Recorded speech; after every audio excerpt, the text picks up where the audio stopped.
Assalamualaikum warahmatullahi wabarakatuh. Halo semuanya, selamat pagi. Kenalin, nama saya Nadia Natalia dengan ujung NIM 7063 dari jurusan Biologi angkatan 2022.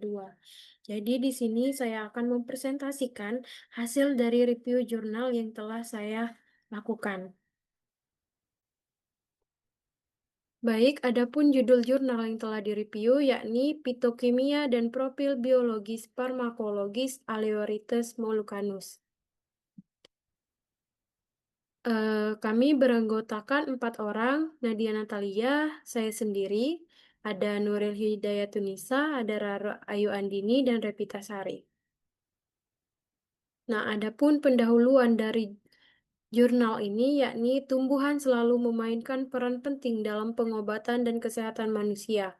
Obat-obatan berbasis alami secara bertahap menggantikan obat-obatan sintesis di seluruh dunia.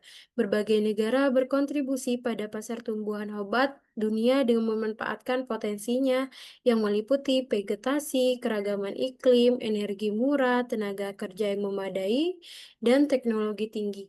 Negara-negara dengan keanekaragaman tumbuhan yang tinggi dan beragam dan bera- dan beragam spesies seperti Indonesia dan Malaysia memiliki sejarah panjang dalam penggunaan tumbuhan obat dalam pengobatan tradisional. Nah, Aleurites molocanus adalah tanaman Euphorbia yang berasal dari India, Malaysia, Polinesia, dan Kepulauan Laut Selatan. Tanaman ini memiliki beberapa sebutan termasuk kemiri, kukui, dan kenari India. Aleurites molocanus memiliki sejarah panjang dan kaya akan pemanfaatan oleh masyarakat tradisional di wilayah asalnya. Penggunaan ini sangat beragam, mencakup aspek pengobatan atau etnomedicine, kuliner, kosmetik, kerajinan tangan, hingga ritual budaya.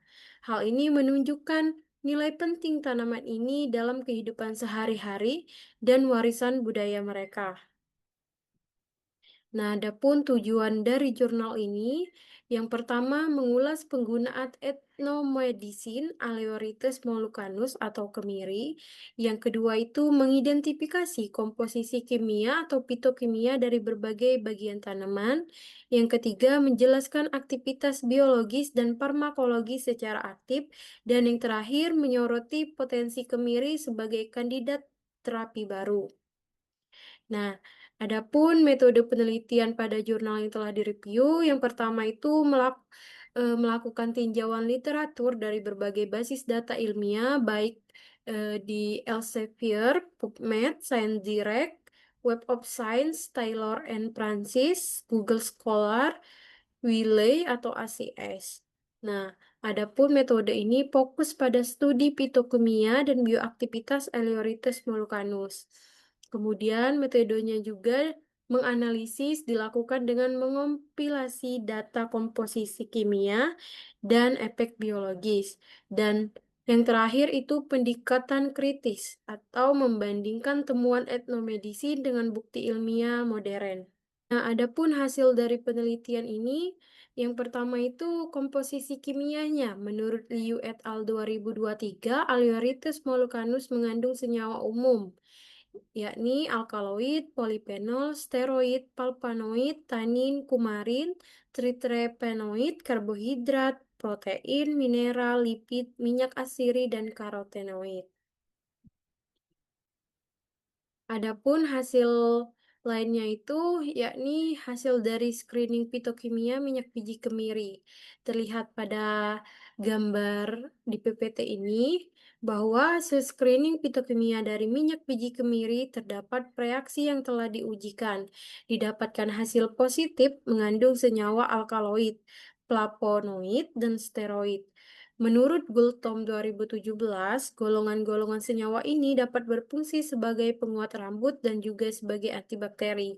Nah, di sini bisa dilihat kalau keterangannya plus artinya mengandung senyawa fitokimia.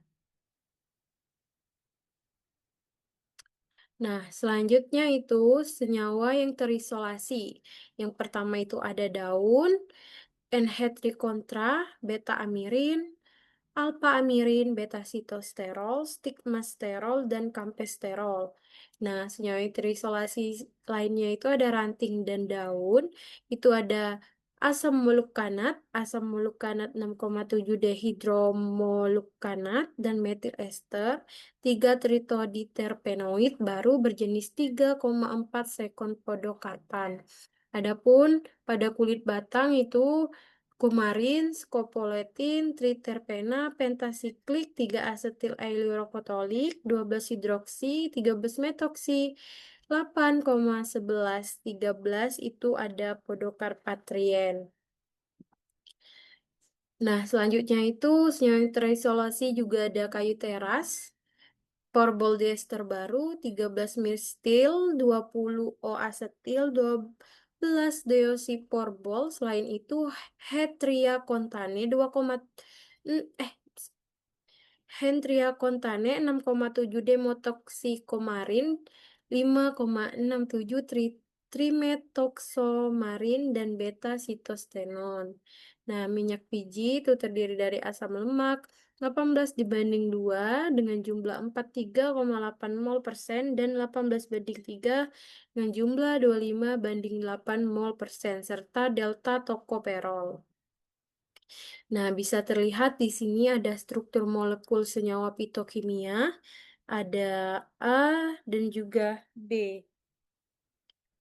Nah, selanjutnya itu ada sifat farmakologis, itu mengandung antinoseptik, sitotoksisitas, antiperkolesterolemia, dan antiinflasi. Nah, antinosiseptif ini dimanfaatkan dalam pengobatan nyeri dan peradangan serta penyembuhan luka yang dibuktikan dengan menganalisis edema telinga tikus menggunakan fitomedisinal 0,5 dan 1,0% yang masing-masing mempercepat penyembuhan hingga 50,874,1% dan 46,074,0%. Adapun sitotoksitas ini, 4 jenis trinodeterpena dari kelas Podocarpane diuji kecuali 3 alfa, 5 beta, dan 10 alfa. Nah, selanjutnya ini ada antiperkolesterolemia, mampu menurunkan kolesterol dengan mengurangi penyerapan lipid usus dan menghambat produksi kolesterol hati. Adapun pada antiinflasi itu pengujian dengan ekstrak metanol yaitu 100 sampai 300 mg per kilogram terbukti dapat mencegah peningkatan volume edema kaki. Kegunaan lainnya itu ada biji, dimanfaatkan dalam berbagai kegiatan seperti pembuatan tato sebagai sabun dan sampo, pasta, umpan pancing, dan pereda demam. Eh, kalau untuk kayu itu dapat digunakan untuk membuat bubur kertas, furnitur ringan, perahu kecil, kano, perkakas kecil, kayu bakar, dan korek api. Adapun untuk minyak itu digunakan sebagai racun yang dapat menghambat kerusakan akibat rayap. Nah, selesai sudah presentasi dari jurnal yang kami review. Adapun kesimpulan yang kami ambil itu yang pertama, Aleurites moloccanus telah lama digunakan dalam etnomedicine untuk mengatasi nyeri radang dan gangguan pencernaan.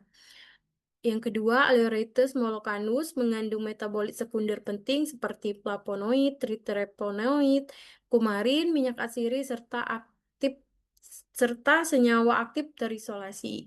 Yang ketiga, aktivitas biologis dan farmakologisnya mencakup antiinflasi, antinosiseptif, antioksidan, hipolipidemik, antibakteri, antidiabetes, dan sitotoksik. Adapun kesimpulan yang terakhir itu kemiri berpotensi sebagai kandidat terapi modern sangat besar. Namun, penelitian lanjut termasuk uji klinis masih sangat diperlukan. Baik, ini referensi jurnal yang telah kami ambil. Sekian presentasi dari saya. Apabila ada kesalahan kata, saya mohon maaf. Saya akhiri. Wassalamualaikum warahmatullahi wabarakatuh. Bye-bye.